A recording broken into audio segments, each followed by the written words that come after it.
রাস্তাঘাটে মেয়ে দেখলে ইফটিজিং করতে ইচ্ছে করে না?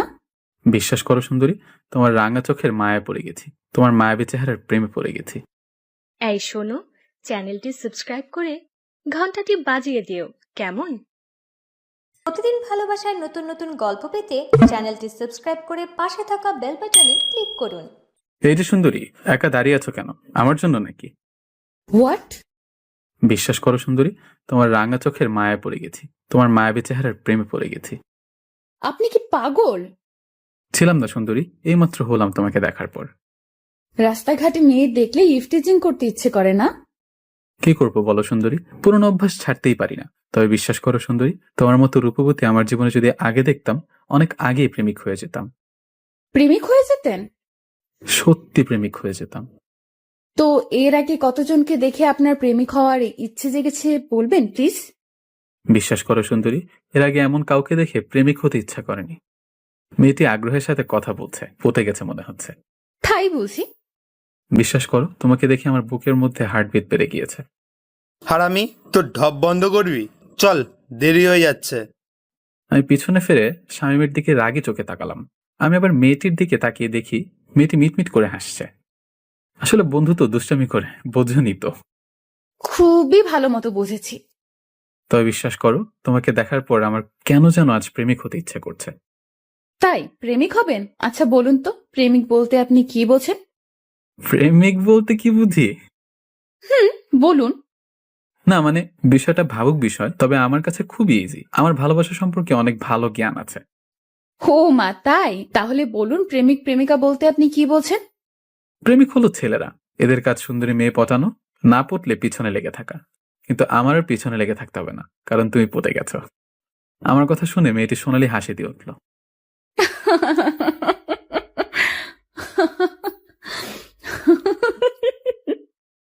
আহ, কি হলো, কি হলো?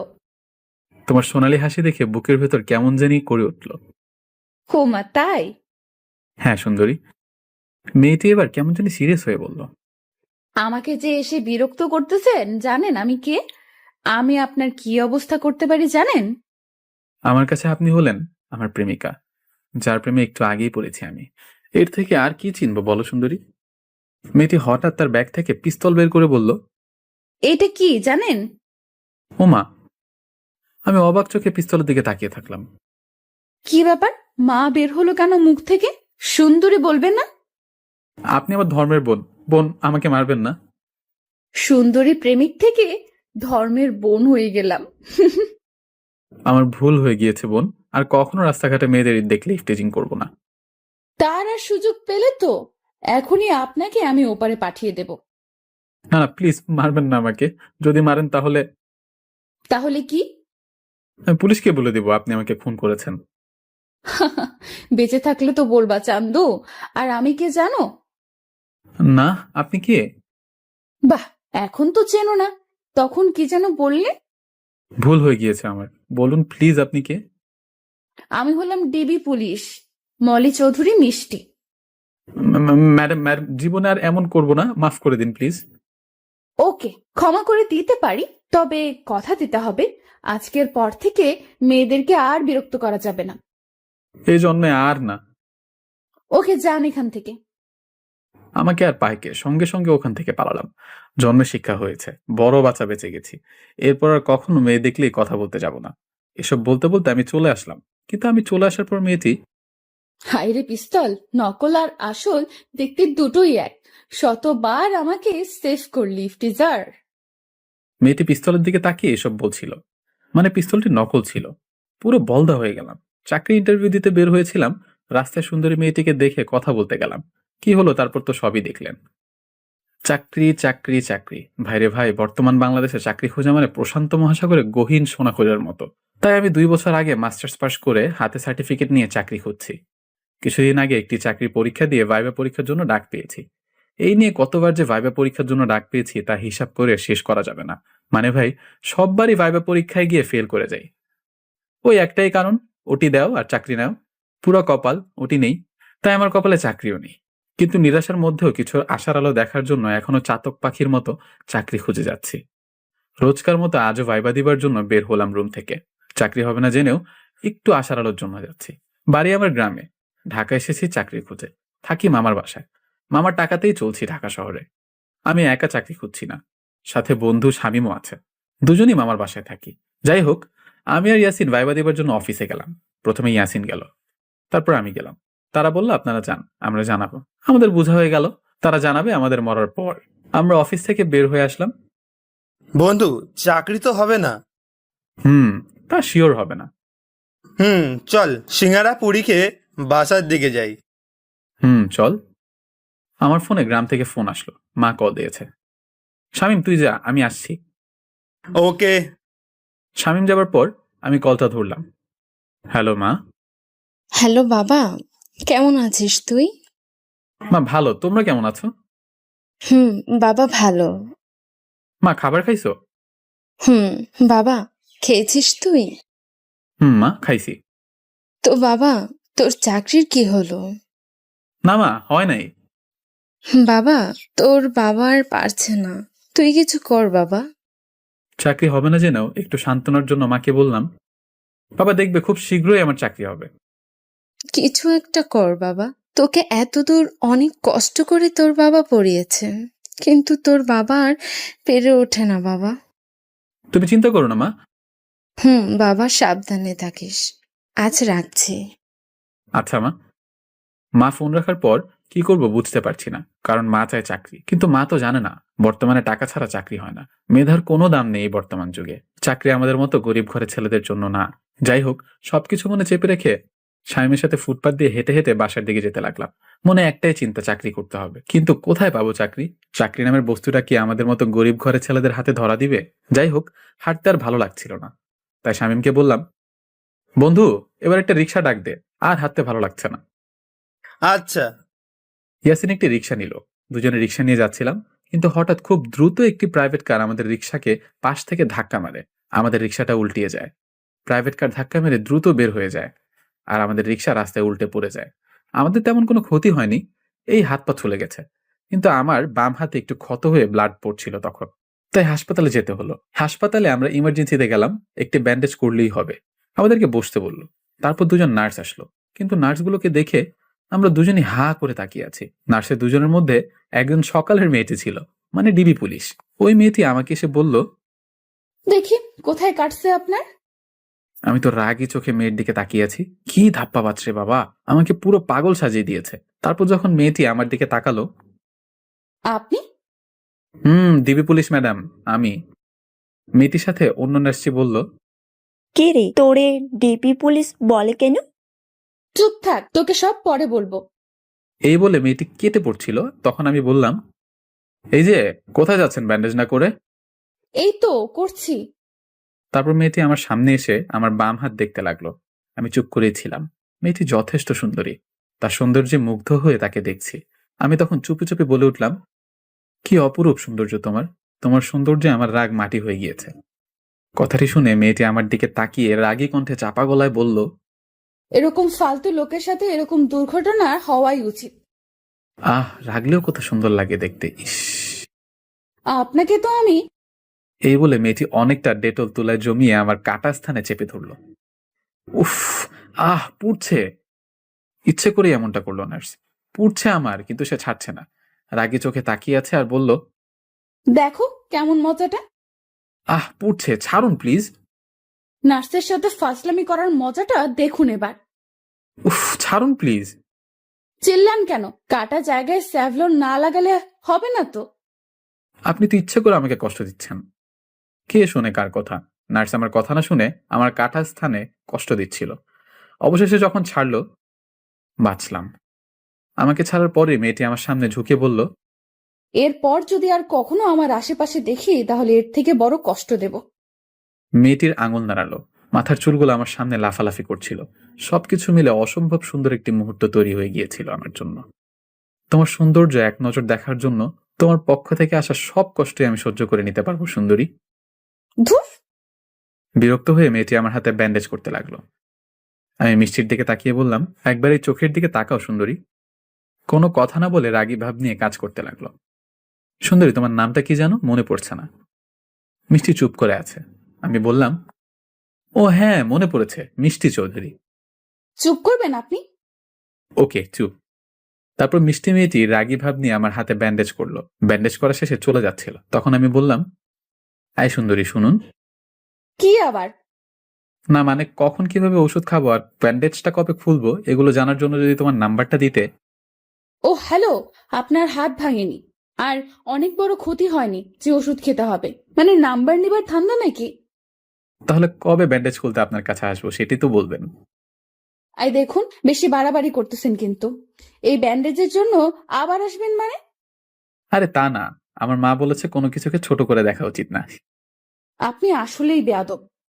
এই বলে মিষ্টি রাগী ভাব নিয়ে চলে যাচ্ছিল। আমি বললাম, আমি কিন্তু আসবো ব্যান্ডেজ খোলার জন্য। এই বলে আমি হাসতে লাগলাম। তোর কি সব জায়গায় লুচ্চামি করতে হবে? বন্ধু, জীবনে অনেক লুচ্চামি করেছি, কিন্তু এই নার্সকে দেখার পর থেকে খুব ভালোবাসতে ইচ্ছা করছে রে। হারামি, তোকে আবার সামনে পেলে পিটাবো। ভাই, নার্সের নরম হাতে উফ কি যে শান্তি লাগবে। দুজনে হেসে উঠলাম। আমরা হাসপাতাল থেকে বের হয়ে আসলাম, তারপর সোজা মামার বাসায় আসলাম। দুপুরে বাসায় এসে রুমে ঢুকলাম। কিরে, চাকরির কি খবর? জানি না মামা, ভাইবা তো দিয়ে আসলাম, চাকরি হবে নাকি জানি না। দ্রুত কিছু একটা কর ভাগ্নে। তোর মা ফোন দিছিল, তাদের অবস্থা খারাপ, তোর বাবা অসুস্থ, তোকে এখন সংসারের হাল ধরতে হবে। মামা। মন খারাপ করিস না মামা, জানিস চাকরি এত সহজ বিষয় না। চিন্তা করিস না, কোনো না কোনো ব্যবস্থা করে দিবে। মামা। যাও, দুজনে ফ্রেশ হয়ে খাবার খেয়ে নাও। আচ্ছা মামা। তারপর দুজনে ফ্রেশ হয়ে খাবার খেয়ে একটা ঘুম দিলাম। ঘুম থেকে উঠে বিকালের টাইমে একটু ঘোরাঘুরি করলাম, কিন্তু সন্ধ্যার পর তখন দেখলাম আমাদের দিকে একটি রিক্সা আসছিল। রিক্সায় ছিল হাসপাতালের নার্সটি। বন্ধু দেখ, সেই মেয়েটি হ্যাঁ, কিন্তু এদিকে কেন? হয়তো এদিকেই থাকে। হতে পারে। মেয়েটিও আমাদেরকে দেখেছে, কিন্তু কেন জানি অবাক চোখে আমাদের দিকে তাকিয়ে আছে। রিক্সাটা আমাদেরকে ওভারটেক করে চলে গেল, কিন্তু রিক্সাটা আমাদের গলির সামনে গিয়ে দাঁড়ালো, তাই আমরাও দাঁড়ালাম। কিরে, দাঁড়ালি কেন? দেখ, নার্সের রিক্সাটা আমাদের গলির সামনে দাঁড়িয়ে আছে, চল যাই একটু কথা বলি। হারামি, তাও তোর লুচ্চামি করতে হবে? আরে তা না, দেখবো মেয়েটির বাসা কোথায়। আমি শামীমকে জোর করে টানতে টানতে রিক্সার কাছে নিয়ে গেলাম। রিক্সার কাছে যেতেই মিষ্টি মেয়েটির আর রিক্সাওয়ালার কথাবার্তা শুনতে পেলাম। না আপা, টাকা না দিয়ে আপনি যেতে পারেন না। বোঝার চেষ্টা করুন প্লিজ, আমি ভুলে আমার পার্সটি হাসপাতালে রেখে আসছি। আপনি একটু অপেক্ষা করুন, আমি বাসা থেকে টাকা এনে দিচ্ছি। না আপা, আপনি টাকা দেন আমার। আমরা তখন ওখানে গিয়ে বললাম, কি ব্যাপার মামা, কি হয়েছে? দেখুন মামা, ভাড়া দিচ্ছে না, বলতেছি অপেক্ষা করতে, বাসা থেকে এনে দিবে। মেয়েটি আমাদের দেখে লজ্জায় মাথা নিচু করে ফেললো, হয়তো ভাড়া দিতে পারছে না বলে লজ্জা পাচ্ছে। উনি ওনার টাকা ব্যাগে ভুলে হসপিটালে রেখে এসেছে। শোনো মামা, উনি একটা মেয়ে, তাও রাত, হয়তো উনি ভুলে তার পার্সটা রেখে আসছে, তাই বলে তুমি ওনাকে যেতে দিবে না? উনি তো বলেছে বাসা থেকে এনে দিবে। সত্যি বলছি, আমি ভুলে পার্সটা রেখে আসছি। আমার বাসা এখানে, আমি এনে দিচ্ছি এখনই। আচ্ছা মামা, তোমার ভাড়া কত? 50 টাকা মামা। এই নাও টাকা। টাকা পেয়ে রিক্সা চালক চলে গেল। আপনাকে অসংখ্য ধন্যবাদ। ওয়েলকাম মিস সুন্দরী। আপনি কি করবো বলো সুন্দরী? তো ফাজিল কেন আপনি? আপনাকে দেখলে ফাজলামিটা চলে আসে। ধুর। আচ্ছা শোনেন, হেল্পের জন্য ধন্যবাদ, টাকাটা আমি আপনাকে পরে দিয়ে দেব। টাকা লাগবে না, তবে যদি আপনি প্রতিদিন 1 টাকা করে 50 দিনে 50 টাকা শোধ করেন তাহলে আমি নিব। কেন? তা হবে কেন? কারণ এভাবে টাকাটা নিলে 50 দিন আপনাকে দেখতে আর কথা বলতে পারবো। আপনি না একটা ধ্যাৎ। নার্স রেগে চলে যাচ্ছিল। এই যে ম্যাডাম, বাসার নাম্বারটা বলে যান, টাকা নিতে আসবনি। জি না, কোনো দরকার নেই, আমি নিজ দায়িত্বে আপনাকে খুঁজে টাকাটা দিয়ে আসবো। উফ, তোমার মতো সুন্দরী মেয়ে আমাকে খুঁজবে, ভাবতে অদ্ভুত একটা অনুভব পাচ্ছি। আজও। মেয়েটি দ্রুত চলে গেল। মেয়েটি চলে যাওয়ার পর খাবার খেয়ে গ্রামে বাবা মার সাথে কথা বললাম। কথা বলা শেষে কি করব, ঘুম আসবে না, তাই রোজকার মতো আজকেও পার্সোনাল ডায়েরিটা হাতে নিলাম। কলম ডায়েরি নিয়ে ছাদে চলে আসলাম। প্রতিদিন ছাদে এসে আমার ডায়েরিতে কবিতা লিখি। ছন্দের তালে ভালোবাসার কবিতা লিখতে ভালো লাগে, কিন্তু ছাদে আসার পর আজ কেন যেন কবিতা লিখতে ভালো লাগছিল না। আজ মনটা কেন জানি সেই নার্সকে নিয়ে লিখতে বলছে। তাই আজ সারাদিন যা ঘটলো মেয়েটির সাথে সেগুলোই লিখতে লাগলাম ছাদে, গুটি গুটি হাঁটি হাঁটি করে। কিন্তু মেয়েটিকে নিয়ে লেখার সময় আমার নিজের লেখা কিছু কথা মনে পড়ে গেল, যাহা আমার ডায়েরিতে লেখা রয়েছে। আমি মরিয়া হয়ে সেই পেজটা সন্ধান করতে লাগলাম। কিছুক্ষণ খোঁজার পর পেয়েও গেলাম। কবিতাটি দেখার পর আজ কেন জানি পড়তে খুব ইচ্ছা করছিল, তাই আমি মৃদু কণ্ঠে কবিতা পড়তে লাগলাম। একদা দেখেছি তোমায় এক প্রভাতে, আবার যখন দেখা হবে খানিক যদি থমকে যাই, বেলি ফুলের গন্ধে কোথাও একটুখানি চমকে যাই, তাকিও তখন চোখ হাসি মুখে বুকের ভেতর কে কেঁপে যায় শোকে। আমার পড়াটা শেষ হওয়া মাত্রই পিছন থেকে একটি কণ্ঠ ভেসে আসলো। বাহ, চমৎকার। আমি পিছন ফিরে তাকিয়ে যা দেখলাম, দেখার সঙ্গে সঙ্গে মাথা ঘুরে অজ্ঞান হয়ে পড়ে গেলাম। যখন আমার জ্ঞান ফিরল, আমি চোখ খুলে দেখি আপনি ঠিক আছেন তো? আমি মিষ্টির কোলে মাথা রেখে শুয়ে আছি। কিন্তু মিষ্টি এখানে আসলো কোথা থেকে? আমি জিজ্ঞাসা করলাম, আপনি এখানে? আগে বলুন, আপনি এখানে অজ্ঞান হয়ে পড়েছিলেন কেন? আপনি কি পড়ি? পরি মানে? মানে আমি ছাদে ঘোরাঘুরি করছিলাম, হঠাৎ পিছনে কারো কণ্ঠ শুনে তাকিয়ে দেখি সাদা পাখনা যুক্ত একটি মেয়ে দাঁড়িয়ে আছে। তারপর আমার আর কিছু মনে নেই। মানে আপনি পরি দেখে অজ্ঞান হয়েছেন? হ্যাঁ। কিন্তু পরি দেখে অজ্ঞান হবার কি আছে? আরে আপনি জানেন না, পরীরা অনেক শক্তিশালী হয়, যদি আমার কোনো ক্ষতি করতো তাই ভয় পেয়েছি। কই, কোনো ক্ষতি তো আপনাকে করেনি, মনে হয় ভালো পরি। হতে পারে। তাই পরি দেখে ভয় পাবেন? পরিরা ভালো হয়। আপনি জানেন কিভাবে পরীরা ভালো হয়? আর আপনি এখানে আসলেন কিভাবে? আমি পরিদের সম্পর্কে সব জানি, কারণ আমি ওই নার্স না। মানে কি? শান্ত হন, শুনুন, আমি এই পথ দিয়ে যাচ্ছিলাম, কিন্তু আপনার চমৎকার ছন্দের তালে ভালোবাসার বাক্যগুলো থামতে হলো। তারপর যখন আপনার সাথে কথা বলার জন্য আসলাম, কিন্তু আপনি তো আমাকে দেখেই অজ্ঞান হয়ে পড়ে গেলেন। এখান দিয়ে যাচ্ছিলেন মানে? প্লিজ ভয় পাবেন না, আমি মিষ্টি না। মানে আপনি যে নার্সকে ভালোবাসেন সেই মেয়ে আমি না। আমি হলাম ভিন গ্রহের প্রাণী, মানে আপনারা যাকে বলেন পরি। আপনি মজা করছেন। না, মজা করতেইছি না। আমি প্রথমে আমার রূপে আপনার সামনে আসলাম, কিন্তু আপনি অজ্ঞান হয়ে গেলেন। তাই আপনি যাকে নিয়ে লেখালেখি করতেছিলেন তার রূপ ধারণ করে আসলাম, যাতে আপনি ভয় না পান। মানে আপনি পড়ি? আমি ভয়ে ভয়ে পিছু যেতে লাগলাম। আরে আবার ভয় পাচ্ছেন কেন? আমি আপনার কোনো ক্ষতি করব না, ভয় পাবেন না প্লিজ। আমি বিশ্বাস করি না আপনি পড়ি। আচ্ছা, কি করলে বিশ্বাস করবেন? আপনি পড়ি হন, তারপর বিশ্বাস করব। আচ্ছা হচ্ছি, কিন্তু আপনি আবার অজ্ঞান হবেন না তো? না না, হব না, আপনি পড়ি হন। ওকে, হচ্ছি। মেয়েটি এ বলার সাথে সাথে মেয়েটি তার কপালে তার ডান হাত রাখলো, আর সঙ্গে সঙ্গে একটি আলোর বিকিরণ বয়ে গেল আমার সামনে। আলোর বিকিরণ শেষ হবার পর আমি স্পষ্ট দেখতে পেলাম আমার সামনে দুইটি ডানা নিয়ে দাঁড়িয়ে আছে একটি পরী। মেয়েটির ডানার মতোই মেয়েটির হাত পা দুধের মতো সাদা। মেয়েটির মাথায় একটি জ্বলন্ত আলো জল করছে। এগুলো দেখে আমার মাথা ভো ভো করে ঘুরতে লাগলো। এখন বিশ্বাস করলেন তো? এ এক অদ্ভুত চিকন কণ্ঠ, যা বারবার শুনতে ইচ্ছা করে। আমি এখন ভয় আর দাঁড়িয়ে থাকতে না পেরে আমি প্রচন্ড জোরে এক চিৎকার দিয়ে অবাক হয়ে অজ্ঞান হয়ে পড়ে গেলাম। মামা গো! আমার চিৎকার শুনে মামা, শামীম, বাড়িওয়ালা সহ সকলেই ছাদে আসতে লাগলো। আর পরীটা আমাকে আবার অজ্ঞান হয়ে দেখে সেখানে আর না থেকে সে চলে গেল। এদিকে আমার চিৎকার শুনে সকলে ছাদে এসে দেখে আমি অজ্ঞান হয়ে পড়ে আছি। কি হয়েছে তোর? মনে হয় অজ্ঞান হয়ে পড়ে গেছে, মুখে পানি ছিটাও। শামিম, পানি নিয়ে আয়। তারপর আমার মুখে পানি মারার পর আমার জ্ঞান ফেরে। কি মামা, কি হয়েছে? অজ্ঞান হয়েছিলি কিভাবে? আমি চোখটা মেলে ছাদের দরজার দিকে তাকালাম। ছাদের দরজার কাছে আমি সেই নার্সকে আবার দেখতে পেয়ে আমার চোখ বড় বড় করে ফেললাম। নার্সটিও আমার দিকে কেমন করে যেন তাকালো। আমি আমার আঙুল দরজার কাছে দাঁড়িয়ে থাকা নার্সের দিকে দিয়ে বললাম, মামা পড়ি। সকালে দরজার দিকে তাকালো। মামা, উনি মানুষ না, উনি পড়ি, মানুষ সেজে আছে। নার্স মেয়েটি এগুলো শুনে বোকার মতো হা করে তাকিয়ে আছে আমার দিকে। আরে ও তো মিষ্টি, বাড়িওয়ালার মেয়ে। বাড়িওয়ালার মেয়ে? বাড়িওয়ালার মেয়ে মিষ্টি। কই, আগে তো এই বিল্ডিং এ দেখিনি। আরে ও তো পড়াশোনার জন্য হোস্টেলে থাকতো, করোনার জন্য সব ছুটি বলে বাসায় আসছে কিছুদিন আগে। কিন্তু কথা হলো, তুই অজ্ঞান হলি কিভাবে? মামা, পড়ি আসছিল আমার কাছে। কি পড়ি? হ্যাঁ, আমার সাথে কথা বলতে আসছিল। আমি সব খুলে বললাম। দূর পাগল, পড়ি বলতে কিছু হয় না, তুই ভুল দেখছিস। না মামা, আমি সত্যি দেখেছি। আমার কথা শুনে মিষ্টি সহ সকলেই হাসছিল। শোনো রফিক, তোমার ভাগ্নের মাথা খারাপ হয়ে গেছে, ওকে রুমে নিয়ে যাও।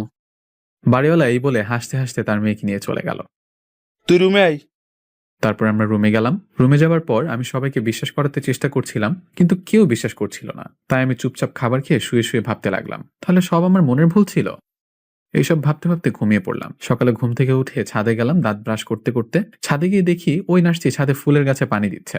মিষ্টি আমাকে দেখার পর আমার কাছে এসে বলল, গতকাল রাত্রে কি বলছিলেন? আমি মানুষ না আমি পড়ি? বিশ্বাস করুন, আমি সত্যি বলছি। আমি পরী দেখেছি। আপনার রূপ ধারণ করে আমার সাথে কথা পর্যন্ত বলেছে। সত্যি বলতে কি জানেন, আমি শুধু জানতাম আপনি শয়তান একটি ছেলে, কিন্তু আপনার মাথায় যে সমস্যা আছে আজ জানলাম। আমার কথা বিশ্বাস করুন, আমি সত্যি বলছি। আপনি একটা কাজ করুন, পাবনায় ভর্তি হন, ওখানে অনেক পড়ি আছে। এই বলে হাসতে হাসতে চলে গেল। আমি ওখানেই দাঁড়িয়ে থাকলাম, কাউকে বিশ্বাস করাতে পারছি না। রুমে এসে শামীমকে সব খুলে বললাম, কিন্তু হারামিও কিছু বিশ্বাস করছে না। যাই হোক, এসব ভাবতে ভাবতে সারাদিন কেটে গেল রুমের মধ্যে। কিন্তু বিকেলে যখন রুমে শুয়ে আছি, তখন আমার ফোনটা বেজে উঠল।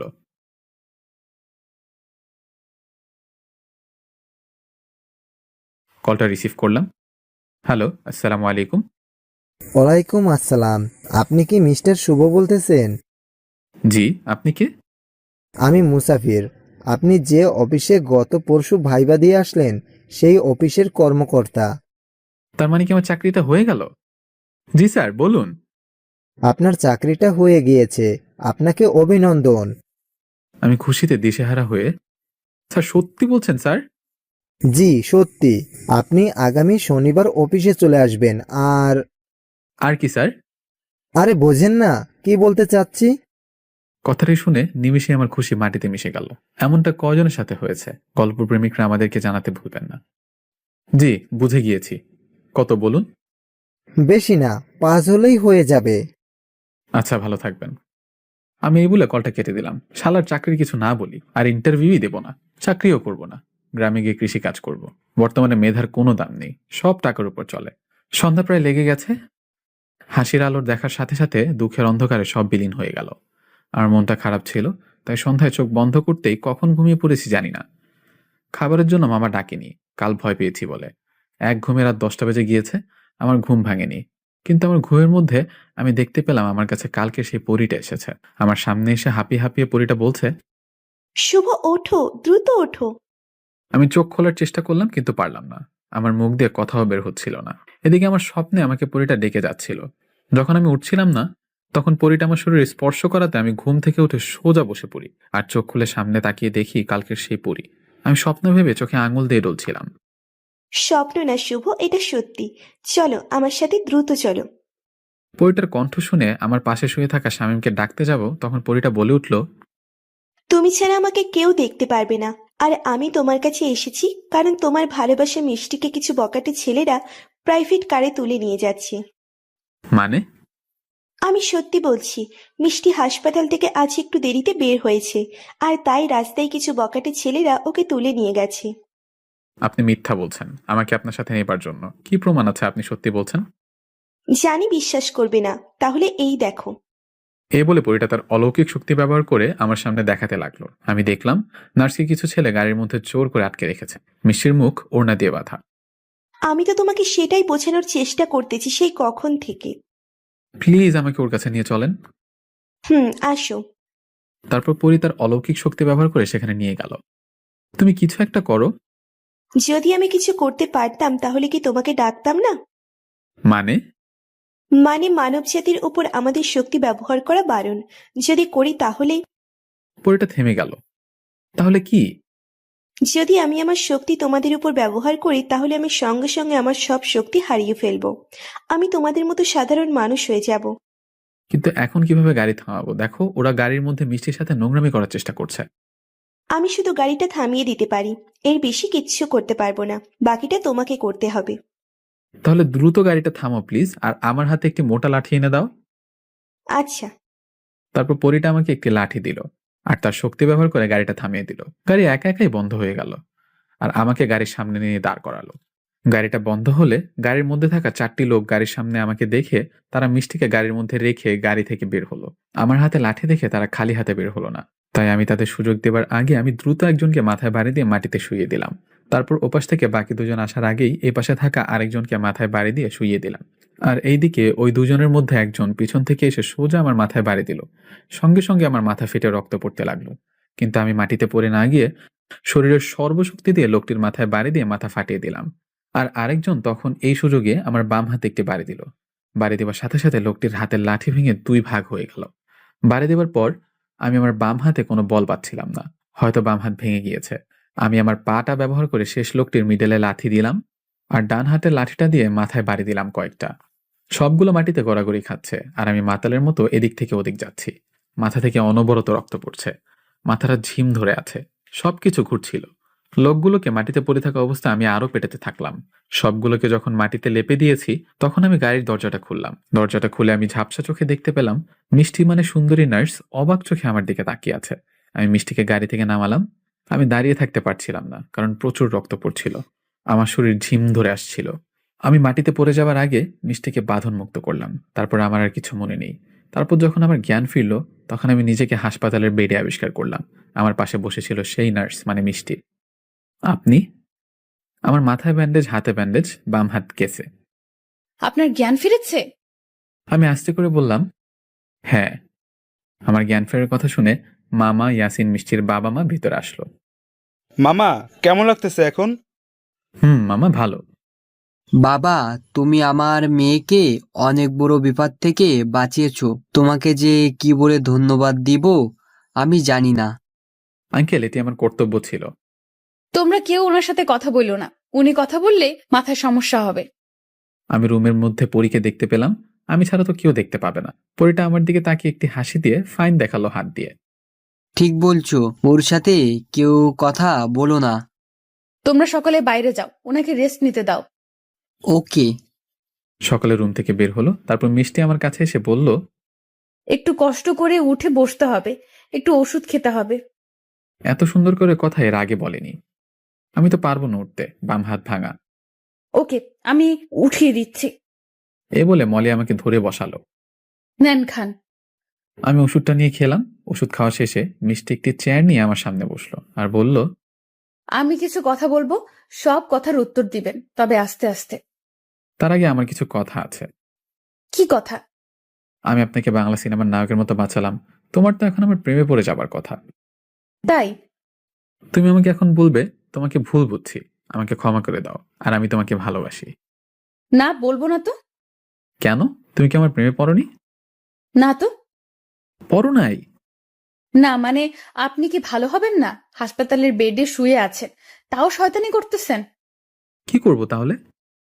আগে আমার প্রশ্নের উত্তর দিন। কি? আপনি জানলেন কিভাবে? আর আমাকে খুঁজে বের করলেন কিভাবে? রুমের মধ্যে পরিটা সব শুনছে আর হাসছে। আমি বলতে পারি, তবে তুমি কি বিশ্বাস করবে? অবশ্যই করব, বলেন।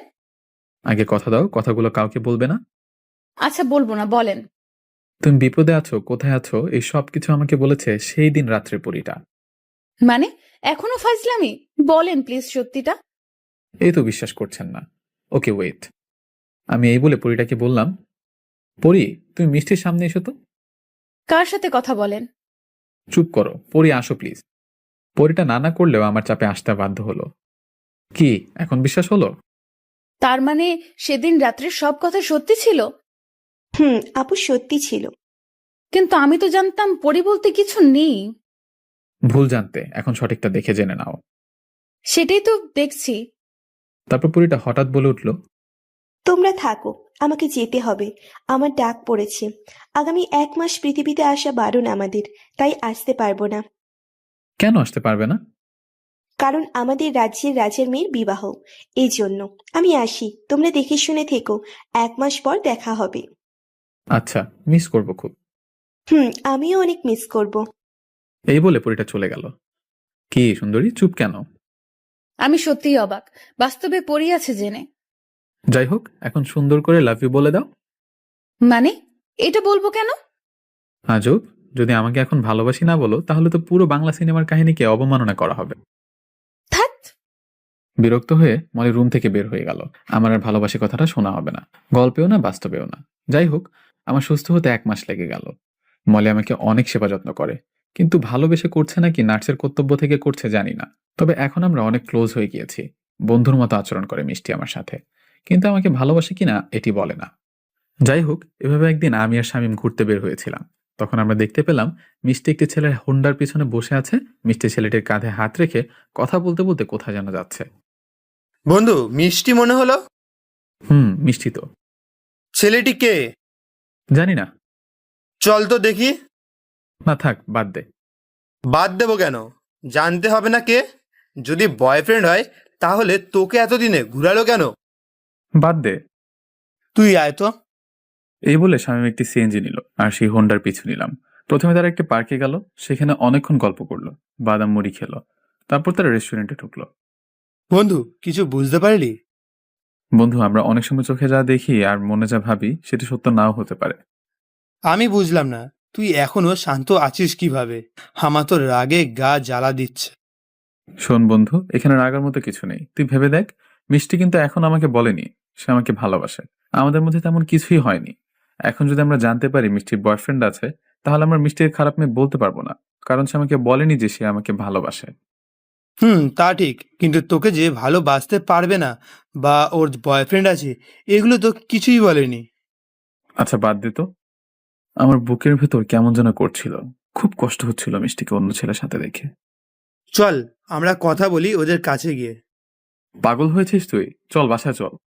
আমি এই বলে শামীমকে নিয়ে বাসায় চলে আসলাম। বাসায় আসার পর আমি ছাদে গিয়ে দাঁড়িয়েছিলাম মন খারাপ করে। পরীকে আজ অনেক মিস করছিলাম। যদি পরীটা থাকতো ওর কাছে মনের কথাগুলো শেয়ার করতে পারতাম। এসব যখন ভাবছি তখন নিচে দেখলাম সেই ছেলেটি হোন্ডাই করে মিষ্টিকে বাসার সামনে নামিয়ে দিল। মিষ্টির হাতে ফুলের তোড়া ছিল। আমি চুপটি করে চাপা কষ্ট বুকে চেপে রেখে আকাশের দিকে তাকিয়েছিলাম। কিন্তু এদিকে মিষ্টি তাদের রুমে যাওয়ার আগে আমাদের রুমে কলিং বেল বাজালো। দরজা এসে শামীম খুলল। শামীম মিষ্টির হাতে ফুলের তোড়া দেখলো। কি খবর শামীম, কেমন আছো? ভালো। কি ব্যাপার, মন খারাপ নাকি? না, তেমন কিছু না। তো তোমার বন্ধু কোথায়? আমাকে খুঁজতে দেখে ইচ্ছা করে মিথ্যা বলল। ও তো বাসায় নেই, ও একটু বাইরে গেছে। ওহো ওহো, আচ্ছা। হ্যাঁ, ভিতরে আসুন। না থাক, পরে এক সময় আসবো। তুমি তোমার বন্ধুকে বলো আমাকে কল দিতে। এই বলে মিষ্টি চলে গেল। মিষ্টি চলে যাওয়ার পর শামীম দরজাটা আটকে দিল। আর এদিকে আমার মনে অনেক আজেবাজে কথা ঘুরপাক খাচ্ছিল। হয়তো মিষ্টির আপন মানুষ আছে বলেই আমাকে গ্রহণ করেনি, আবার নাও হতে পারে। তবে যদি আপন মানুষ থেকে থাকতো তাহলে মিষ্টি আমাকে বলতে পারতো। আমি এসব কথা ভাবতে ভাবতে রুমে এসে ঘুমিয়ে পড়লাম। পরের দিন আমার মাথায় সেলাই কাটার জন্য মিষ্টির কাছে যাবার কথা ছিল, কিন্তু আমি সেখানে যাইনি। তাই মামার কাছে সকালে বললাম, মামা মামা বলো। মামা, আমার এক বন্ধু ডাক্তার। গতকাল রাত্রে সেই বন্ধুর সাথে আমার বিষয় নিয়ে কথা হয়েছে। ও বলল আমার কাছে আয়, আমি সেলাই খুলে দিব। ভালো কথা, যাবি? আচ্ছা, মিষ্টি যদি ফোন করে বলে দিও। আচ্ছা, তবে একটি কথা। কি মামা? তোর মামি আর তোর বোন আসতেছে। গ্রাম থেকে? হ্যাঁ, ওদেরকে নিয়ে এখন ঢাকায় সেটেল হয়ে যাব। এ তো খুব ভালো। হ্যাঁ, আমি আসি আজ। এই বলে মামা তার কাজে চলে গেল। মামা যাবার পর, ওই, তোর কোনো বন্ধু ডাক্তার? কেউ না। তাহলে মামাকে মিথ্যে বললি কেন? আমি মিষ্টির সামনে যেতে চাচ্ছি না। ও, এই ব্যাপার। হ্যাঁ। তাহলে কার কাছ থেকে সেলাই খুলবি? কেন, ঢাকায় কি ক্লিনিকের অভাব আছে নাকি? চল এখনই যাব। ওকে, চল। তারপর আমরা বের হলাম সেলাই খোলার জন্য। এদিকে মিষ্টি হাসপাতাল আমার জন্য ওয়েট করছিল। আমাকে না আসতে দেখে মিষ্টি আমাকে কল দিল। আমি কল এসেছে দেখে ফোনটা বন্ধ করে দিই। তারপর অনেকক্ষণ মিষ্টি আমাকে ফোন দিতে ট্রাই করলো, কিন্তু না পেয়ে মিষ্টি মামাকে কল দিল। হ্যালো মামা। মিষ্টি বলো। মামা, শুভ কোথায়? এখনো আসলো না তো সেলাই খোলার জন্য? ওহো, ওর এক বন্ধু ডাক্তার, তার কাছে গিয়েছে সেলাই খোলার জন্য। ও আচ্ছা। মিষ্টির মনটা খারাপ হয়ে গেল কথাটা শুনে। আচ্ছা, একটু বিজি আছি, পরে কথা বলবো। আচ্ছা মামা। এই বলে মামা কল কেটে দিল। আর এদিকে মিষ্টির মনটা খারাপ হয়ে গেল। দেখতে দেখতে এভাবে 3 দিন কেটে গেল। এই 3 দিন মিষ্টির সাথে দেখা কথা কিছুই হয়নি। মিষ্টি যাতে আমাকে কল না দিতে পারে এর জন্য আমি আমার ওই নাম্বারটা বন্ধ করে রেখেছি। মিষ্টি এই কয়দিন আমার সাথে কথা বলার জন্য অনেক চেষ্টা করেছে, কিন্তু আমি সুযোগ দিইনি। কিন্তু আজকে মিষ্টির বাবা মা আমাদের বাসায় এসে দাওয়াত দিয়ে গিয়েছে। আজ সন্ধ্যার পর তাদের বাসায় যেতে বলেছে সবাইকে। মিষ্টিকে বিপদ থেকে বাঁচিয়েছি এর জন্য, কিন্তু আমি মামার শামীমকে পাঠিয়েছি। আমি মামাকে বলেছি আমার পেট খারাপ, তাই যাব না। তারপর মামার শামীম গেল। শামীম যেতে চাচ্ছিল না, তাও গেল। কিন্তু আজও মিষ্টি আমাকে দেখতে না পেয়ে মামাকে জিজ্ঞেস করলো, মামা, শুভ কোথায়? ওর শরীর খারাপ, তাই আসেনি। বাবা, আমি যাচ্ছি। এই বলে মিষ্টি আমাকে ডাকার জন্য আমাদের রুমের দিকে আসছিল। আমি জানতাম আমাকে না দেখে মিষ্টি আসতে পারে, তাই রুম আটকিয়ে ছাদে চলে এসেছি। কিন্তু মিষ্টি দরজা আটকানো দেখে মিষ্টি খুঁজতে খুঁজতে ছাদে চলে আসলো। ছাদে এসে আমাকে দেখে পিছন থেকে বলল, কি সমস্যা আপনার? কি হয়েছে? আমি পিছনে ফিরে তাকালাম। আপনি এখানে? আমি এখানে। আগে বলুন, আপনি আমার সাথে এমন করতেছেন কেন? কি করলাম আমি? কি করছেন জানেন না? না তো, কি করেছি? আপনি ভালো করেই জানেন আমি কি নিয়ে কথা বলতেছি। আজব, সত্যি আমি বুঝছি না কিছু। আপনি আমাকে গত কয়েকদিন যাবত ইগনোর করতেছেন। আরে ভুল বুঝছেন, আমি ইগনোর করবো কেন? এই একদম মিথ্যা বলবেন না। আমি কল দিলে নাম্বার বন্ধ করে রেখে দেন। আমাকে আপনাদের বাসায় যাওয়া দেখলে আপনি বাসা থেকে পালান। এমন কেন করতেছেন? না না, ভুল বুঝছেন আপনি। আমি একটু বিজি ছিলাম, তাই আপনার সাথে দেখা করতে পারিনি, কথা বলতে পারিনি। তাই? সত্যি বলছি।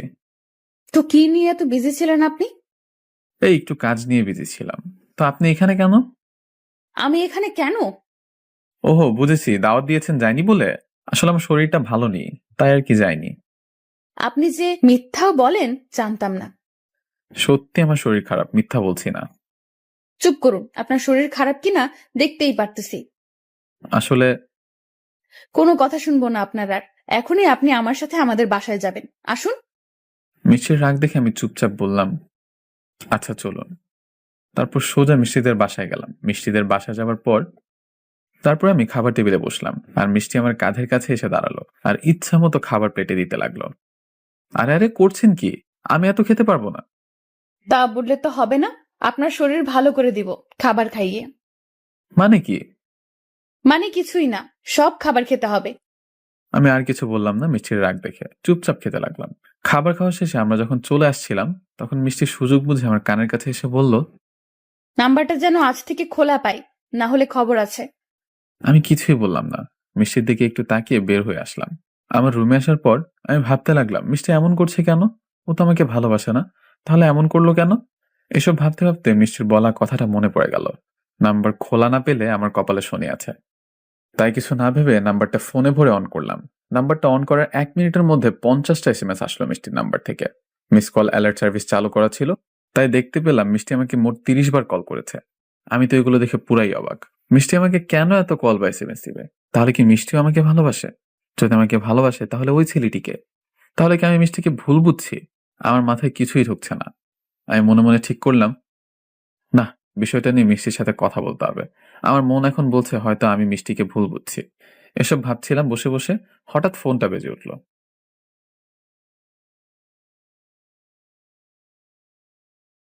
দেখলাম মিষ্টির নাম্বার থেকে কল এসেছে। আমি কলটা রিসিভ করলাম। হ্যালো। কেমন আছেন? হ্যাঁ ভালো, আপনি? ভালো। তো SMS গুলো দেখছেন? দেখলাম। ভালো, কিছু বলবেন না? ভাবলাম ওই ছেলেটাকে নিয়ে এখনই বলি, কিন্তু সামনাসামনি বলাটা ভালো হবে, তাই ভেবে বললাম না। কি বলবো? কিছুই বলার নেই? না। ওহো, তাহলে এটি বলুন, আমাকে আপনি করে বলতেছেন কেন? আগে তো বলতেন না। এমনি বলেছি, আমি এড়িয়ে চলছি সব কথা। ও আচ্ছা, তাহলে ঘুমান, আমি রাখি। তারপর যখন মিষ্টি কলটা কাটতে যাবে, তখন আমি বলে উঠলাম, শুনুন, বলুন। কালকে বিকেলে দেখা করতে পারবেন বাইরে? কিছু কথা বলার ছিল। মিষ্টি অনেক আগ্রহ নিয়ে বলল, অবশ্যই, কোথায় কখন দেখা করবেন বলেন? তারপর আমি সময় ও জায়গা বলে কলটা কেটে দিলাম। কাল বিকেলে মিষ্টির সাথে দেখা করব। কিন্তু সকালে আমি ঘুম থেকে উঠে ছাদে চলে গেলাম হাঁটাহাঁটি করতে। শীতের সকাল 8টা বাজে। হাঁটাহাঁটি করতে করতে আমার নিচের দিকে চোখ গেল। নিচে দেখি সেদিনকার সেই ছেলেটি বাড়ির সামনে হোন্ডা নিয়ে দাঁড়িয়ে আছে। আমি ভাবতে লাগলাম, ছেলেটা এখানে কেন? ঠিক তখনই দেখলাম মিষ্টি বাসা থেকে সেজে গুজে বের হলো, আর ছেলেটার হোন্ডায় বসে কোথায় যেন গেল। এটি দেখার পর আমার মনটা সঙ্গে সঙ্গে খারাপ হয়ে গেল। মিষ্টির সাথে দেখা করার ইচ্ছাটাও মরে গেল। তাই মন খারাপ করে সারাদিন রুমে শুয়েছিলাম।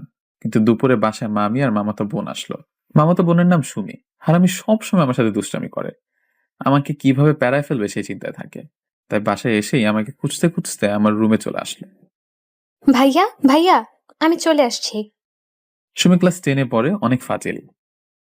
আমার কপাল পুড়েছে। তা তো পূর্বেই। শোন, বেশি কিছু বলবো না। বিকালে ঘুরতে নিয়ে যেতে হবে। এখন ট্রাভেল করে আসছি, ক্লান্ত অনেক।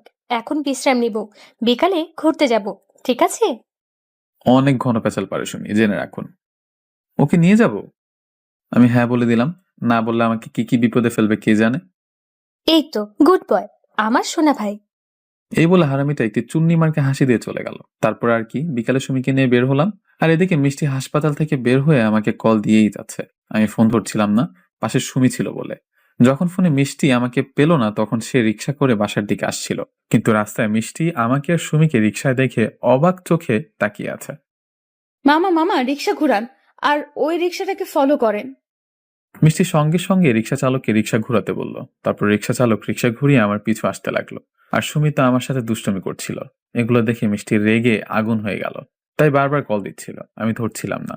অবশেষে যখন আমরা একটি পার্কে গেলাম, পার্কে সুমি আর আমি ঘোরাঘুরি করছিলাম, তখন হঠাৎ মিষ্টি আমাদের সামনে চলে আসলো। আমি মিষ্টিকে দেখে হা করে তাকিয়ে আছি। এই আপনার বিকেলে দেখা করা? না মানে হয়েছে কি? চুপ, কোনো কথা বলবেন না। এই মেয়েটাকে?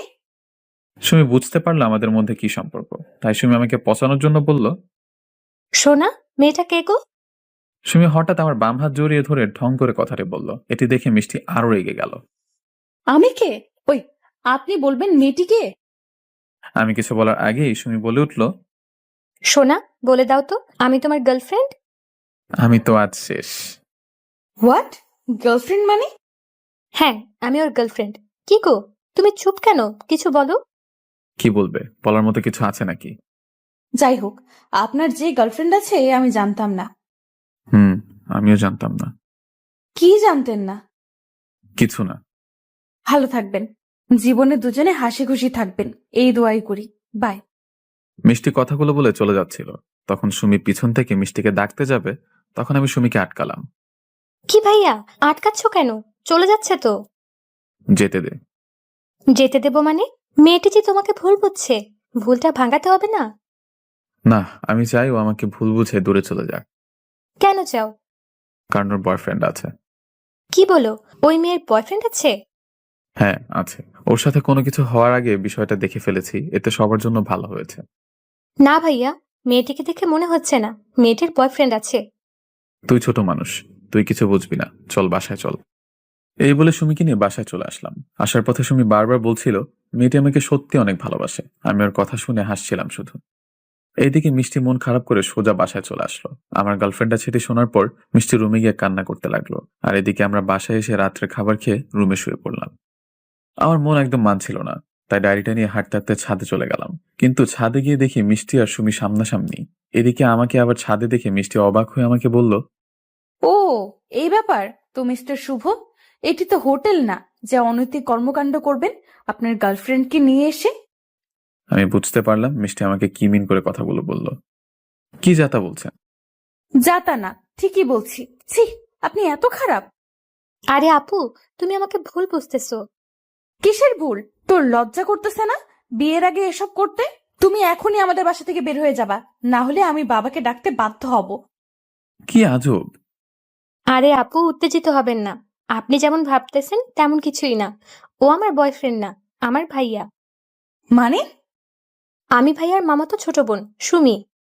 মানে তুমি আমার মামার মেয়ে? হ্যাঁ, ঠিক ধরেছেন। আমরা গ্রামে থাকি, ঢাকাতে আজকেই আসছি। তাহলে তখন কেন বললে ওর গার্লফ্রেন্ড? আপু, তখন তো আমি আপনার সাথে মজা করছি। আমি বুঝতে পারছিলাম আপনাদের দুজনের মধ্যে কিছু চলছে। মজা করা শেষে তো কিছুই বললে না। আরে আমি তো আপনাকে ডেকে সব বলতে চেয়েছিলাম, কিন্তু ভাইয়াই তো নিষেধ করেছিল, বলল বলিস না কিছু। ও আচ্ছা, ভাইয়া বারণ করেছে। আমার কপালে এখন শনি আছে, আমি ওখানে দাঁড়িয়ে ওদের সব কথাবার্তা শুনছিলাম। হ্যাঁ আপু, ভাইয়া নিষেধ করেছে। আচ্ছা সুমি, তোমার ভাইয়ার সাথে কিছু কথা আছে, তুমি কি আমাদের একটু সময় দিবে? অবশ্যই ভাইয়া, তুমি এবার সামলাও। সুমি এই বলে চলে যায়। মিষ্টি সোজা আমার কলার চেপে ধরলো।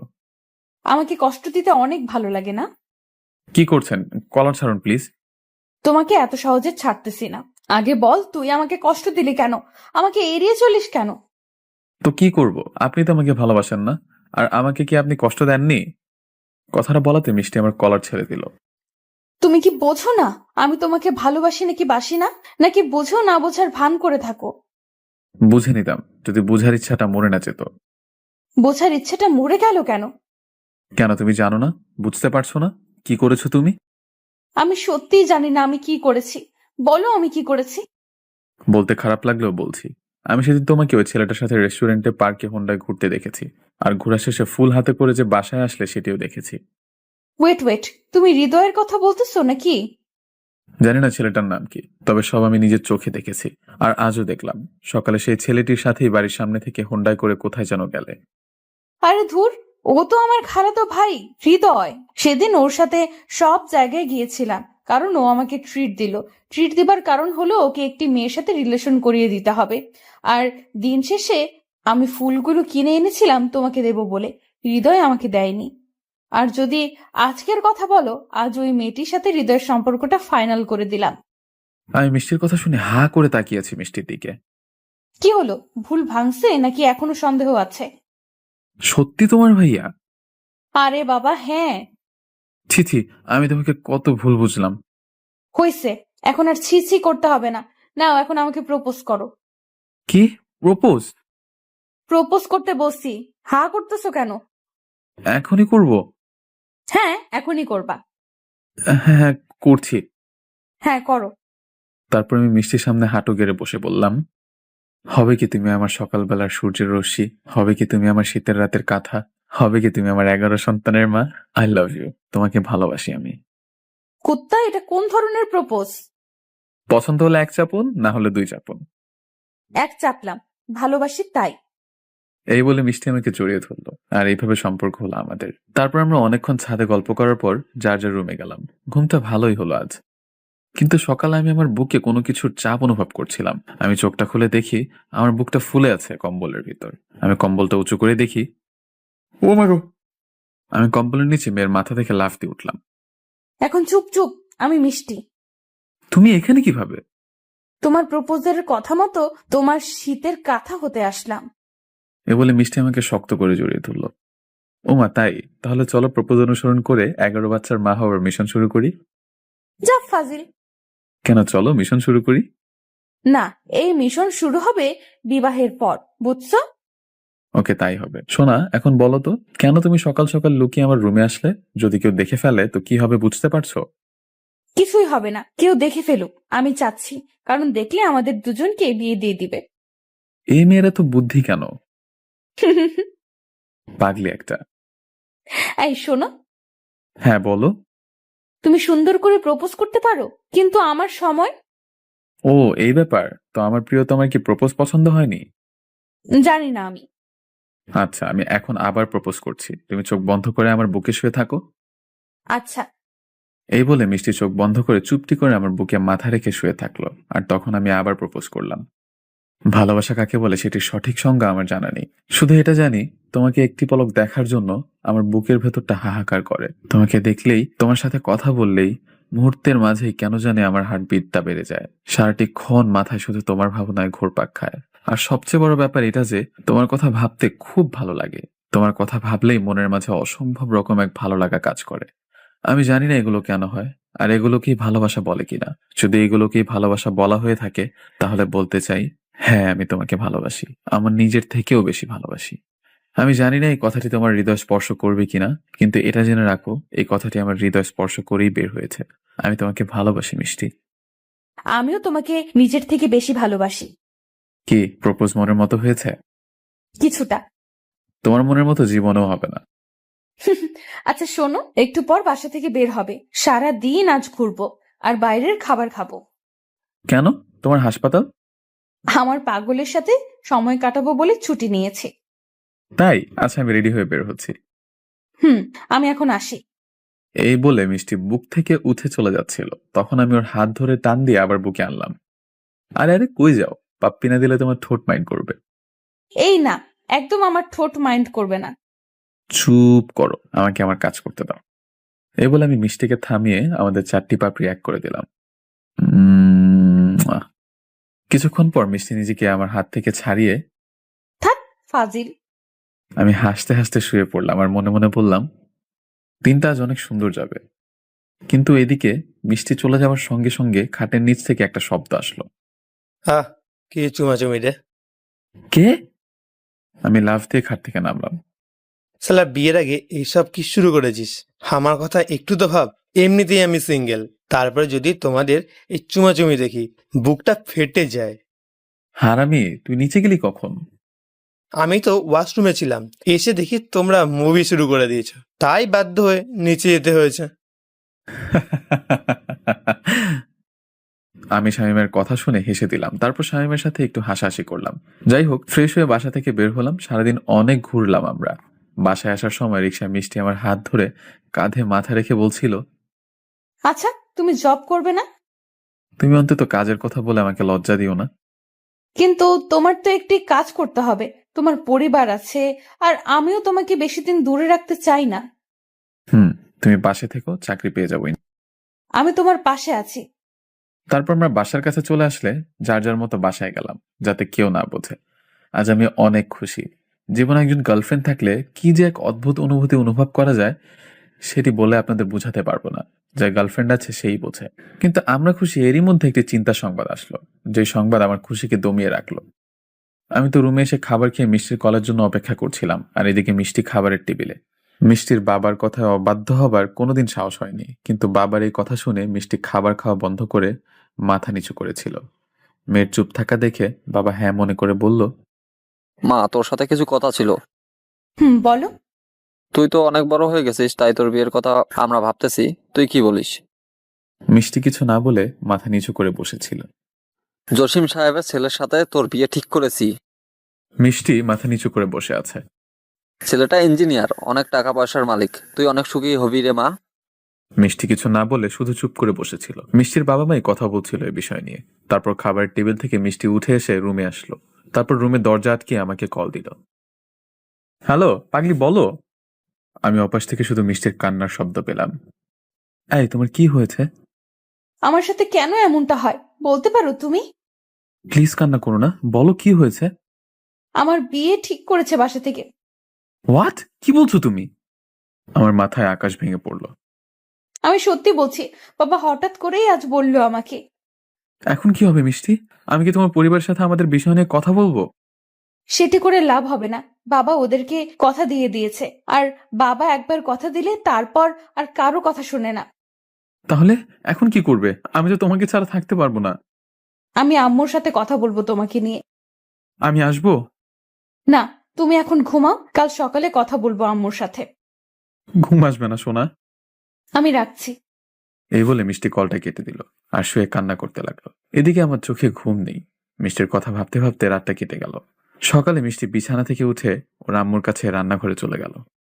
আম্মু। কি রে, আজ এত সকাল সকাল ঘুম থেকে উঠলি কেন? আম্মু, তোমার সাথে আমার কিছু কথা আছে। কি কথা? মিষ্টি চুপ থাক। কি রে, বল, কি বলবি? আম্মু, আমি এই বিয়েটা করতে পারবো না। কি বলতেছিস? হ্যাঁ আম্মু, আমি এই বিয়েটা করতে পারবো না। কিন্তু তুই কি বলতেছিস? তুই জানিস তোর বাবা কথা দিয়ে দিয়েছে। কিন্তু মা, আমি এই বিয়েটা করতে পারবো না। আচ্ছা, তুই কান্না করিস না, আমি তোর বাবার সাথে কথা বলতেছি। কিন্তু তুই এটা বল, কেন বিয়েটা করতে পারবি না? আমি একজনকে খুব ভালোবাসি। ভালোবাসিসলে কিভাবে তুই? তুই জানিস না আমাদের গোষ্ঠীতে এইসব প্রেম ভালোবাসার কোনো মূল্য নেই?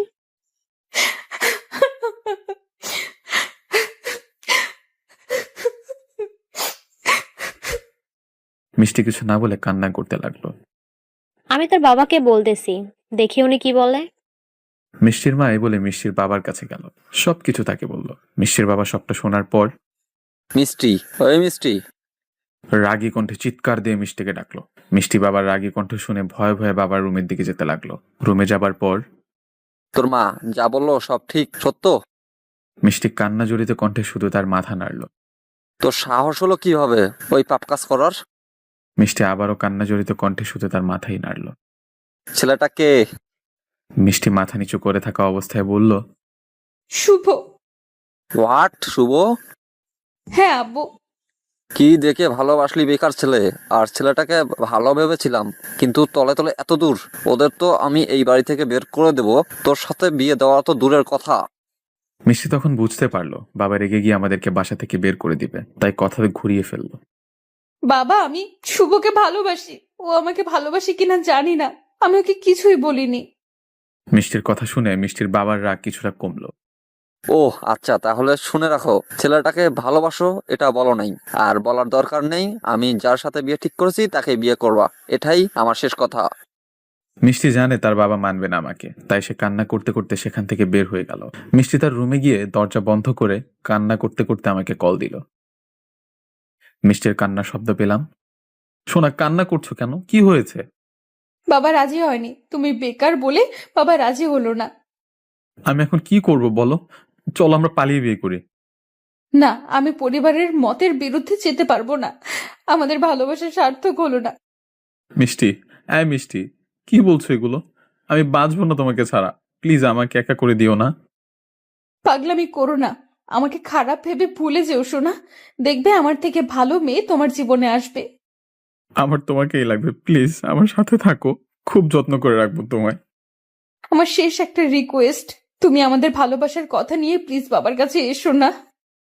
প্লিজ যেও না আমাকে একা রেখে। আমি তোমাকে অনেক ভালোবাসি, বাঁচবো না আমি তোমাকে ছাড়া। আমি রাখছি, আমাকে ক্ষমা করে দিও। ভালো থেকো। পৃথিবীতে এরকম হাজারো ভালোবাসা হেরে যায়, চাকরি, বাস্তবতা, পরিবারের দোহাইয়ের কাছে। আমি আবার কল দিলাম। এইবার ওপাশ থেকে বলে উঠলো, আপনার কাঙ্ক্ষিত নাম্বারে সংযোগ দেওয়া সম্ভব হচ্ছে না। আমি বারবার কল দিচ্ছিলাম, কিন্তু বারবার একই কথা আসছিল। আমি ফেসবুক, ইমো, মেসেঞ্জারে ট্রাই করতে গেলাম, কিন্তু এক এক করে সেখানেও আমাকে ব্লক করে দিল মিষ্টি। আমি একদম ভেঙে পড়ে ফ্লোরে বসে পড়লাম আর অঝরে কান্না করতে লাগলাম। কেন করলে এমনটা মিষ্টি? তুমি তো ভালো করেই জানতে আমি তোমাকে ছাড়া বাঁচবো না।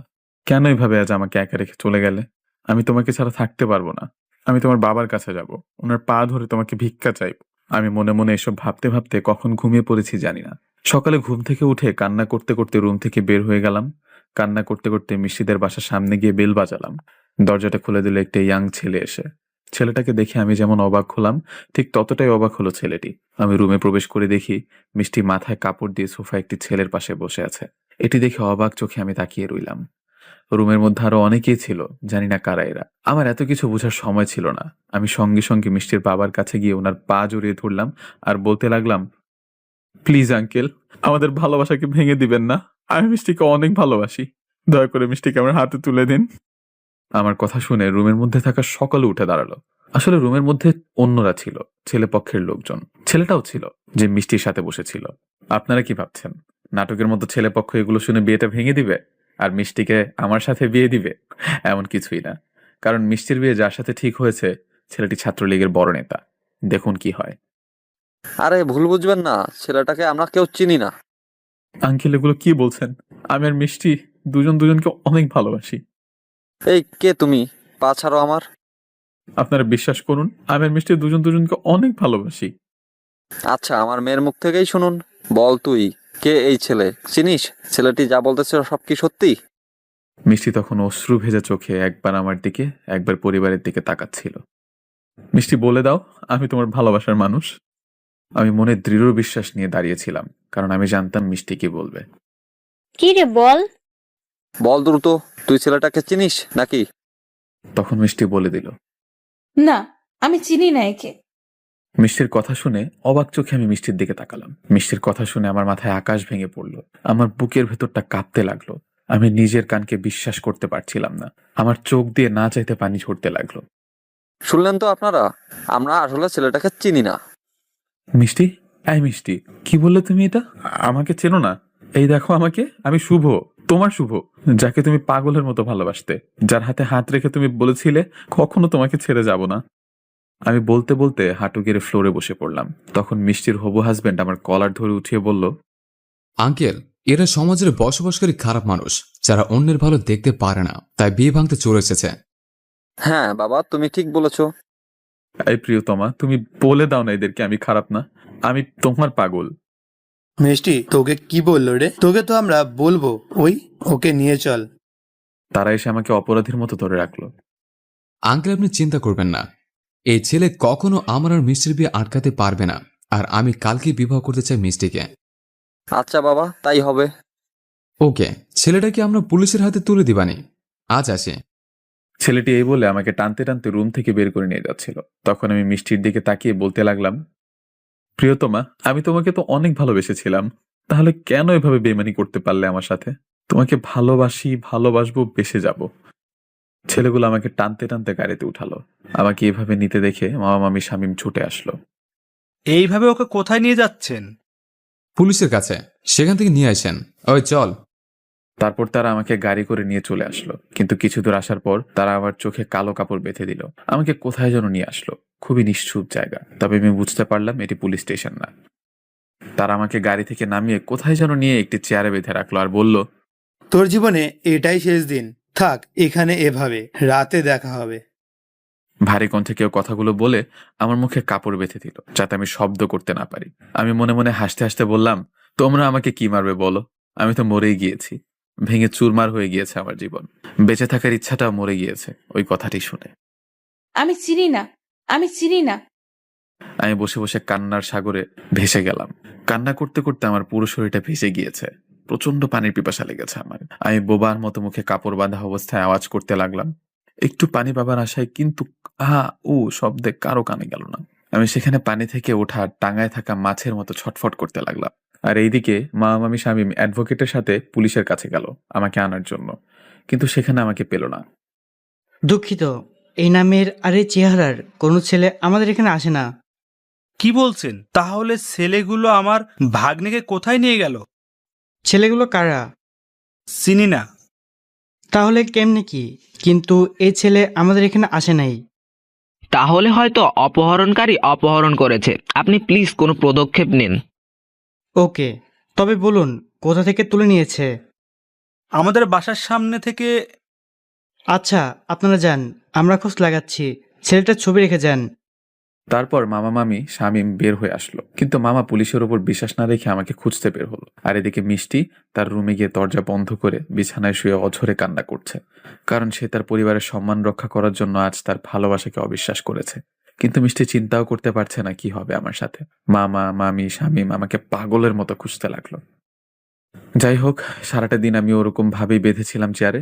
আমার হাতে বেঁধে রাখা স্থান কেটে রক্ত পড়ছে, পিপাসায় আমি কথা বলতে পারছি না। আর এদিকে সন্ধ্যার আজানের পর মিষ্টির হবু হাজবেন্ড সহ বেশ কিছু ছেলে রুমে ঢুকলো। ওই কেউ ওর বাঁধন খুলে দেয়। মিষ্টির হবু হাজবেন্ডের নাম মিলন। মিলনের কথা মতো একটি ছেলে এসে আমার মুখের বাঁধন খুলে দিল। আমি সঙ্গে সঙ্গে বলে উঠলাম, পানি পানি, কেউ আমাকে পানি দেন প্লিজ। এর দিকে পানি পিপাসা লাগছে? ভাই। কিন্তু বাছা, তোমার তো পানি মিলবে না, তোমাকে ধীরে ধীরে মেরে ফেলবো সোনা। দয়া করে একটু পানি দিন আমাকে। আমার কথা কানে না নিয়ে মিলন একটি ধারালো ছুরি নিয়ে আমার দিকে এগিয়ে আসলো। তোর কত বড় সাহস আমার হবু বউয়ের দিকে চোখ দিস? আমাকে মারবেন না প্লিজ।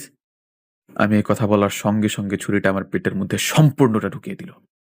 বাবা গো, প্লিজ কেউ সাহায্য করুন, অনেক রক্ত পড়তেছে। মিষ্টির হবু হাজবেন্ড ছুরি নিয়ে আমার পেটের মধ্যে ঢুকিয়ে দিল। মাগো বলে আমি এক চিৎকার দিয়ে উঠলাম। শালা, আমার হবু বউয়ের সাথে প্রেম করবি? এবার ওপারে যে আফসোস করিস। আমি চোখে ঝাপসা দেখতে লাগলাম, চারপাশের সবকিছু আমার সামনে খোলা হতে লাগলো। আমি আর চিৎকার করতে পারছিলাম না। ভাই, এটাকে এখন বাইরে ফেলে দিয়ে আসি, এমনিতেই মারা যাবে, ভুঁড়ি বের হয়ে গেছে। যা, ওকে ফেলে দিয়ে আয়, মাঝরাত তো, কারো সাহায্য পাবে না। আমি নিচে পড়ে থেকে গড়াগড়ি খাচ্ছিলাম, রক্তে পুরো মেঝেটা লাল হয়ে গিয়েছে। তারপর ওরা সকলে আমাকে গাড়িতে করে মাঝরাতে এক ব্রিজের পাশে ময়লার স্তূপের মধ্যে ফেলে দিয়ে আসলো। আমি ময়লার স্তূপের মধ্যে পড়ে থেকে রাস্তার দিকে তাকিয়েছিলাম, কারো আসার অপেক্ষায়। আমি সেখানে পড়ে থেকে মৃত্যুর জন্য অপেক্ষা করছিলাম। আমি শুধু ভাবছিলাম, আমি যদি মারা যাই তাহলে আমার পরিবারের কি হবে? আমি তো তাদের একমাত্র সম্বল। আর মিষ্টির বলা সেই কথাটি বারবার আমার কানে হানা দিচ্ছে। আমি চিনি না একে। আমাকে চেনে না, আমার ভালোবাসার মানুষ আজ আমাকে চেনে না। এদিকে মামা মামি শামীমের চোখে ঘুম নেই। মামা মামি শুধু ভাবছে, যদি আমার কিছু হয়ে যায় তাহলে তারা কি বলবে আমার বাবা মাকে। তারা শুধু আমার চিন্তা করছে। আজ বুধবার, আগামী শুক্রবার মিষ্টির বিবাহ, ওই মিলনের সাথে। মিষ্টি মন খারাপ করে বিছানায় কান্না করছিল। মিষ্টি ভাবছে, একদিন না একদিন আমি ওকে ভুলে যাব। কিন্তু মিষ্টি, আমি তো তোমাকে ভুলে যাবার জন্য ভালোবাসিনি। মিষ্টি হয়তো বুঝছে না আমার সাথে কি করেছে মিলন। যাই হোক, এদিকে আমি ঝাপসা চোখে ভাঙা কণ্ঠে ধীরে ধীরে শব্দ করার চেষ্টা করছিলাম, যাতে কেউ শুনতে পায়। রাত 1টা, কেউ নেই আশেপাশে। রাস্তা দিয়ে 2টা গাড়ি গিয়েছে, তারা আমাকে দেখতে পায়নি। তাই যদি আমাকে বাঁচতে হয় রাস্তার উপর যেভাবেই হোক যেতে হবে। আমার বাঁচতে ইচ্ছা করছে না, কিন্তু আমাকে বাঁচতে হবে আমার বাবা মার জন্য। কারণ তারা আমাকে এভাবে এতটা বড় করেছে, তাদেরকে যাতে একটু সুখের মুখ দেখাতে পারি। আমাকে তো সহজে মরা যাবে না। তাই আমি শুয়ে থাকা অবস্থায় হেঁচড়ে হেঁচড়ে রাস্তার পাশে গেলাম। আমি কোনো মতে রাস্তার ধারে যাবার পর আমার চোখ দুটো বন্ধ হয়ে যায় এর কিছুক্ষণ পর রাস্তা দিয়ে একটি প্রাইভেট কার আসছিল। প্রাইভেট কারের লোক আমাকে রাস্তার পাশে রক্তাক্ত অবস্থায় পড়ে থাকতে দেখে গাড়িটি থামিয়ে দ্রুত গাড়ি থেকে একটি মেয়ে আর একটি ছেলে নামলো। তারা আমাকে এই অবস্থায় দেখে দ্রুত তাদের গাড়িতে উঠিয়ে নিল। তারা আমাকে নিকটতম হাসপাতালে নিয়ে আসলো, তারপর আমাকে ইমার্জেন্সিতে নিয়ে গেল। সকালে মা মামি শামীম আবার পুলিশের কাছে গেল। প্লিজ স্যার, আপনারা কিছু করুন, আমার ভাগ্নে এখনো পর্যন্ত বাসায় ফিরলো না। আচ্ছা চলুন, ওকে কারা কোথা থেকে তুলে নিয়েছিল সেখানে চলুন। তারপর মা মামি শামীম পুলিশ সহ সকলে মিষ্টিদের বাসায় গেল। মিষ্টিদের বাসায় ঢোকার পর কি সমস্যা স্যার? মিষ্টির বাবা ভাবছে পুলিশকে আমার মা মামি ডেকে নিয়ে গিয়েছে। মিষ্টি ও মিষ্টির মা সকলে পুলিশকে দেখে রুম থেকে বের হলো। খুব বড় সমস্যা। কি সমস্যা স্যার? আগামীকাল আপনাদের বাসা থেকে একটা ছেলেকে কিছু ছেলে তুলে নিয়ে গেছে আর বলে গেছে পুলিশের হাতে তাকে তুলে দিবে, কিন্তু আফসোস ছেলেটাকে আমাদের কাছে আনেনি। এতে আমি কি করতে পারি স্যার? কি করতে পারেন মানে? অনেক কিছু করতে পারেন। আপনি বুঝতেছেন যদি ছেলেটাকে না পাওয়া যায় আপনার কি হতে পারে? ও কোথায়? ওর কি কিছু হয়েছে? আপনি কে? আমার মেয়ে স্যার। তুই চুপ থাক। আপনার মেয়ে মনে হয় অনেক কষ্টে আছে, ছেলেটাকে খুঁজে পাওয়া যাচ্ছে না বলে। তেমন কিছু না স্যার। সে যাই হোক, তো আপনি বলুন ছেলেটাকে কারা নিয়ে গিয়েছিল? তারপর মিষ্টির বাবা মিলনের কথা বলে। আচ্ছা, আবার কোনো প্রয়োজন হলে আসবো, ভালো থাকবেন। তারপর সবাই সেখান থেকে বের হয়ে আসলো। পুলিশ মামাকে বলল, আপনারা চিন্তা করবেন না, আমরা মিলন নামে ছেলেটাকে খুঁজে বের করব। পুলিশ চলে যায়। পুলিশ চলে যাওয়ার পর মিষ্টির বাবা মা মামির কাছে আসে আর বলে, আগামীকাল আমার মেয়ের বিয়ে হওয়ার পর আপনারা এই বাসা থেকে বেরিয়ে যাবেন। মামা বুঝতে পারলো অপমান করলো, কিন্তু এতে আফসোস নেই মামার। মামা শুধু আমার চিন্তায় বিভোর। আর এদিকে মিষ্টি নিজের রুমে এসে কান্না করতে লাগলো, আর আমি হাসপাতালে অপারেশন থিয়েটারে। রোগীর সাথে কে আছেন? জি ডাক্তার, বলুন। রোগীর প্রচুর রক্তক্ষরণ হয়েছে, 4 ব্যাগ রক্ত লাগবে, বি পজিটিভ। আমার রক্তের গ্রুপ বি পজিটিভ, আমার কাছ থেকে নেন, আর বাকি 3 ব্যাগ আমরা ম্যানেজ করতেছি।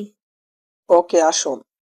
সকাল পেরিয়ে দুপুরের দিকে আমার জ্ঞান ফিরলো। তখন 1:30 বাজে। আমার জ্ঞান ফিরতেই আমি নিজেকে হাসপাতালের বেডে আবিষ্কার করলাম। আমার পাশে একটি মেয়ে বসে আছে, কিন্তু এসবে আমার মন থাকলো না। সঙ্গে সঙ্গে আমার মনে পড়লো আজ তো শুক্রবার, আমার জীবনের পথসঙ্গীর বিবাহ। আমাকে যেভাবেই হোক বিবাহটা ভাঙতে হবে, কারণ মিষ্টি শুধু আমার। আমার জ্ঞান ফিরেছে দেখে পাশে বসে থাকা মেয়েটি ডাক্তার ডাকতে গেল, কিন্তু আমি কোনো কিছু না ভেবে আমি ওভাবেই পেটে সেলাই নিয়ে কোনো মতে একটি গেঞ্জি পরে হাসপাতাল থেকে বের হয়ে গেলাম। আমি হাঁটছিলাম, মনে হচ্ছিল আমার পেটে সেলাই করা স্থান দিয়ে পেট থেকে সবকিছু বের হয়ে যাবে, কিন্তু আমার হাতে সময় নেই। যেভাবেই হোক আমাকে মিষ্টির বিবাহ ভাঙতে হবে। আমি একটি সিএনজিতে উঠলাম সোজা মিষ্টিদের বাসার সামনে যাওয়ার জন্য। আর এদিকে হাসপাতালে আমাকে না দেখতে পেয়ে ডাক্তারের মেয়েটি আমাকে খুঁজতে লাগলো। আর এদিকে মামামি শামীম আবারও পুলিশকে নিয়ে মিষ্টিদের বাসায় আসছিল। মামারা আসার আগেই আমি মিষ্টিদের বাসায় চলে এলাম। গেট দিয়ে বাসার ভিতর যাবার পরই দেখতে পেলাম আমার ভালোবাসা বউ সেজে অন্য কারো সামনে বসে আছে। দৃশ্যটা দেখে বুক ফেটে কান্না চলে আসলো, চোখ দিয়ে অঝরে পানি পড়তে লাগলো। যাকে নিয়ে স্বপ্নের রাজ্যে রানী বানিয়েছি, যাকে নিয়ে বউয়ের স্বপ্ন রাঙিয়েছি, আজ সে আমার সামনে অন্য কারো পাশে বসে আছে বউ সেজে। আসলে কি পৃথিবীতে ভালোবাসা গরিবের জন্য না? আমার পেটে সেলাই করা স্থান থেকে রক্ত পড়ছিল, কারণ সিএনজিতে আসার সময় অনেক ঝাঁকি লেগেছে। রক্তে আমার প্যান্ট লাল হয়ে গিয়েছে। এদিকে বিবাহ পড়াচ্ছেন কাজী। ছেলে হয়তো কবুল বলে দিয়েছে, তাই সবাই মিষ্টিকে কবুল বলার জন্য জোর করছিল। তখন আমি ওদের কিছুটা সামনে গিয়ে বললাম, প্রিয়তমা। আমি অশ্রু ভেজা চোখে মিষ্টিকে ডাক দিলাম সেই নামটি ধরে, যেই নামে শুধু মিষ্টিকে আমি ডাকি। আমার কণ্ঠ শুনে বিদ্যুতের বেগে মিষ্টি আমার দিকে তাকালো।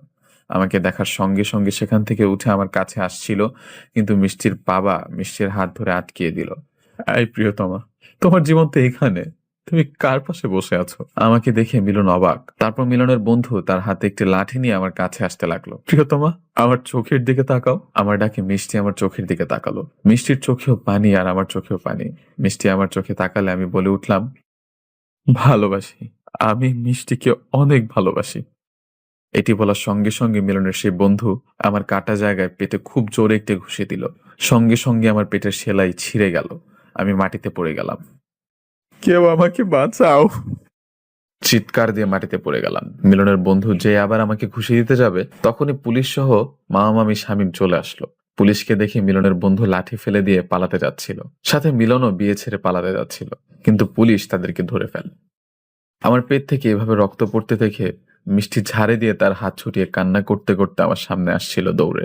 আমি মিষ্টিকে আসতে দেখে নিচে পড়ে থেকে অশ্রু ভেজা চোখে তাকিয়ে দেখতে লাগলাম। মিষ্টি আমার কাছে এসে আমার মাথা তার কোলে নিয়ে কান্না করতে করতে বলল, এই তোমার কি হয়েছে? কিছু সময়ের জন্য আমি আমার সব যন্ত্রণা ভুলে গেলাম। মিষ্টিকে আমার পাশে দেখে এক ভালো লাগা কাজ করতে লাগলো। যাক, তাও তো এই ভালো লাগাটা নিয়ে মরতে পারবো। প্লিজ কেউ সাহায্য করুন, অনেক রক্ত পড়তেছে। আমি আমার রক্ত মাখা হাতে মিষ্টিকে স্পর্শ করলাম। আমি মিষ্টির চোখের দিকে তাকিয়ে আছি আর বললাম, মিষ্টি, আমি শুভ, চিনতে পেরেছো? তোমার ভালোবাসা, যার ভালোবাসা পাবার জন্য কত পাগলামি করেছো, আমি তোমার শুভ, চিনতে পেরেছো প্রিয়তমা? মিষ্টি কিছু না বলে কান্না করতে করতে আমার মাথা জড়িয়ে ধরে বলল, আমাকে ক্ষমা করে দাও, আমি অনেক বড় ভুল করে ফেলেছি। হ্যাঁ প্রিয়তমা, কান্না করো না প্লিজ। তুমি কান্না করলে আমি মরেও শান্তি পাবো না। তুমি আমাকে চিনেছো, এখন আমি শান্তিতে মরতে পারবো। প্লিজ এসব বলো না, আপনারা কেউ প্লিজ সাহায্য করুন। আমার দিকে তাকাও, আমার সময় নেই। সবকিছু ঝাপসা হয়ে আসছে প্রিয়তমা। একসাথে করে বাঁচতে চেয়েছিলাম, কিন্তু সেটা আর হলো না। তুমি প্লিজ থামো। আমাকে বলতে দাও সোনা, আমার একটি শেষ ইচ্ছা আছে। রেখো প্লিজ। আমি ছাড়া আবার বাবা মাকে দেখার মতো কেউ নেই, তাদেরকে একটু দেখো প্লিজ। আর এখন তোমার কপালটা আমার কাছে আনবে একটু। মিষ্টি কান্না করতে করতে তার কপাল আমার মুখের সামনে এনে বলল, তোমার কিছু হবে না আমি থাকতে। আমি মিষ্টির কপালে চুমু এঁকে বললাম, ভালোবাসি, অনেক ভালোবাসি তোমাকে মিষ্টি। তারপর চিরদিনের জন্য আমার শ্বাস প্রশ্বাস বন্ধ হয়ে গেল। আমি নড়ছি না দেখে মিষ্টি বলল, শুভ, শুভ, এই শুভ, এই শোনা, কি হলো তোমার? এই তোমার প্রিয়তমা তোমাকে ডাকতেছে, এই ওঠো না, এই শুভ। মিষ্টি আমাকে জড়িয়ে ধরে কান্না করতে লাগলো। হাজার ডাকলেও তোমার শুভ আর উঠবে না মিষ্টি, আর বলতে পারবে না ভালোবাসি। প্রতিদিন ভালোবাসার নতুন নতুন গল্প পেতে চ্যানেলটি সাবস্ক্রাইব করে পাশে থাকা বেল বাটনে ক্লিক করুন।